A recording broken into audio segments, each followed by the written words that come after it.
Beberapa teman menganggap mengucapkan Natal boleh-boleh saja. Ketika diberitahu bahwasanya itu dilarang, mereka tetap berdalih bahwa itu boleh-boleh saja untuk menjaga hubungan dengan sama muslim. Bagaimana cara meyakinkan mereka bahwa hal ini dilarang dalam Islam, sementara saya sendiri memiliki keterbatasan dalam memberikan jawaban kepada teman-teman. Berkaitan dengan dua pertanyaan di atas, apakah kita berdosa jika membiarkan hal tersebut? Misal ketika ada teman muslim yang menganggap mengucap selamat Natal boleh, kita hanya diam saja. Tentu nggak boleh ya, itu harus ingkar mungkar.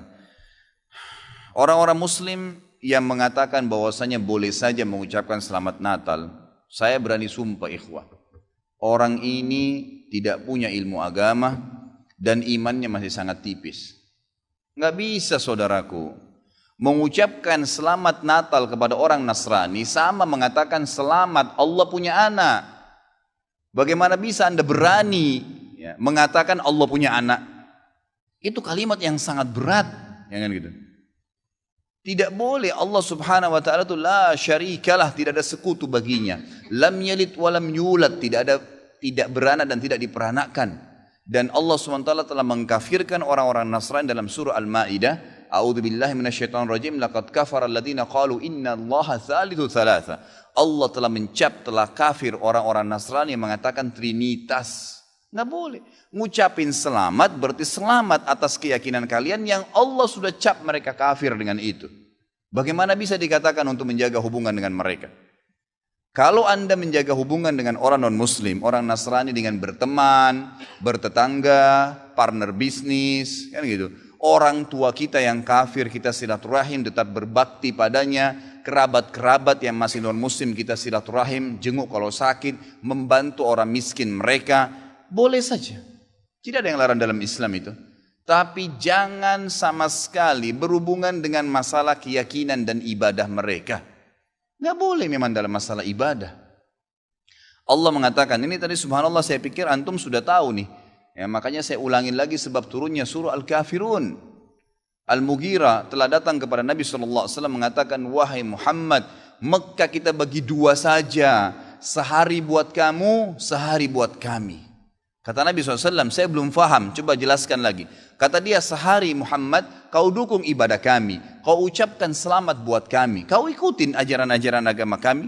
Sehari lagi besok kami ikutin agamamu, kami ucapkan selamat untukmu. Kami dukung ibadahmu. Apa jawaban Nabi SAW? Sehari-sehari. Biar adil. Kata Nabi SAW, tidak boleh. Kata dia, wahai Muhammad, sehari buat kami. Dukung kami, ucapkan selamat buat kami, ikutin ritual kami. Seminggu buat kamu. Kata Nabi SAW, tidak boleh. Muhammad, sehari buat kami, sebulan buat kamu. Tidak boleh. Sehari Muhammad buat kami, setahun buat kamu. Tidak boleh, kata Nabi SAW. Terakhir, hai Muhammad, sehari buat kami, seumur hidup buat kamu.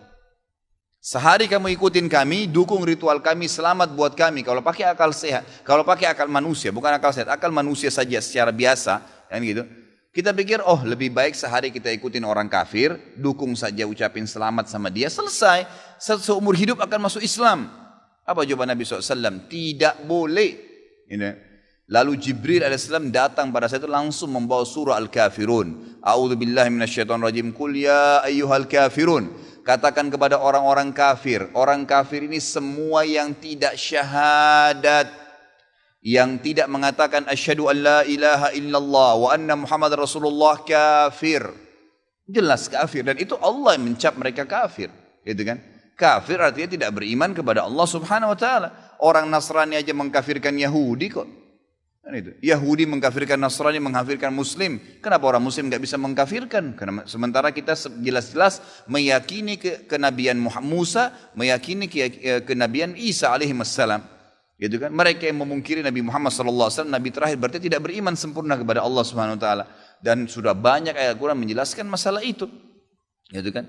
Kata Allah Subhanahu Wa Taala, ya, Qul ya ayyuhal kafirun la a'budu ma ta'budun. Semua Yahudi, Nasrani, Majusi, penyembah api, penyembah gunung, penyembah pohon, penyembah apa saja, semua selain yang tidak syahadat ini, saya tidak ikut-ikutan acara ritual kalian, tidak akan ucapin selamat buat kalian, tidak akan pakai atribut-atribut kalian, dan kalian juga tidak usah repot-repot ikutin agama saya, nggak usah. Kita nggak butuh Nasrani. Saya tanya, pada saat sholat Idul Fitri, ada orang Nasrani ikut-ikutan, Idul Adha, gitu kan?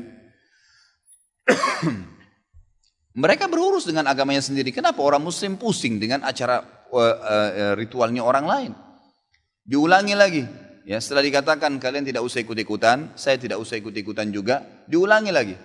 Wala antum ma'budun ma'bud, wala ana 'abidun ma'abadtum, wala antum ma'budun, 2 kali diulangi. Dan saya tidak akan ikut-ikutan, kalian juga tidak ikut-ikutan, terus begitu. Terakhir dikatakan oleh Allah, lakum dinukum waliyadin. Kalian punya agama, saya juga punya agama. Titik, selesai. Gitu kan? Emang sudah begitu. Kalau Anda bilang, oh itu cuma kata-kata, nggak masalah. Kata-kata bisa membuat Anda murtad, saudaraku, bisa masuk neraka. Gitu kan? Sadarkah Anda dengan satu kalimat, Anda kalau mengatakan satu kalimat sekarang, semenit kemudian kalau Anda yakin dalam hati bisa masuk neraka kalau meninggal? Kalau Anda mengatakan saya murtad, memang dari hati mau keluar dari Islam, semenit kemudian dicabut ruhnya oleh malaikat maut, masuk neraka. Kalimat, kata-kata. Bahaya tuh, gitu kan? Mungkin teman-teman juga sudah tahu yang dialog antara Muslim sama Nasrani di Amerika. Si Nasrani mengatakan, kenapa kau tidak ucapkan kalimat Natal, selamat Natal buat saya? Kata si Muslim, ya kata si Nasrani, itu kan cuma kata-kata. Kata si Muslim, kenapa, apa kau sudah syahadat? Si Nasrani bilang, enggak. Kenapa kau enggak syahadat? Dia bilang, kalau saya syahadat, saya tinggalin agama saya. Kata si Muslim, itu kan juga cuma kata-kata. Sama, gitu kan? Jadi enggak boleh. Tapi hal-hal yang ditoleransikan dalam agama silahkan. Tadi saya bilang berteman, bertetangga, silahkan. Tapi jangan dukung masalah ibadahnya. Enggak boleh. Sampai pernah ditanya kepada Syekh Bimbas, apa hukumnya orang-orang, mohon maaf ini teman-teman kita, semoga Allah berikan hidayah yang belum tahu, yang menjadi security menjaga gereja misalnya. Atau orang-orang yang menjadi tukang parkirnya karena lagi banyak mobil. Halalkah pendapatannya? Bolehkah itu? Fatwa ulama tidak boleh.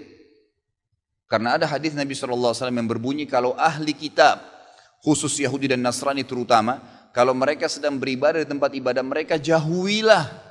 Karena laknat Allah sedang turun. Hadis Nabi SAW. Kenapa nggak bisa cari rezeki di tempat lain? Subhanallah. Rezeki itu sudah dibagi oleh Allah SWT. Hati-hati saudaraku, gitu kan? Jadi orang yang mengatakan seperti ini karena tidak faham agama. Bagaimana bisa dia mengatakan Tuhan punya anak? Gitu kan? Jadi tidak boleh sama sekali ikhwah. Yang nggak boleh. Jadi kita harus tahu mana yang boleh dan mana yang tidak boleh. Dan Anda wajib ingkar mungkar. Ingatkan apa yang saya sampaikan tadi. Kalau juga dia tidak mau dengar, selesai, gugur kewajiban Anda.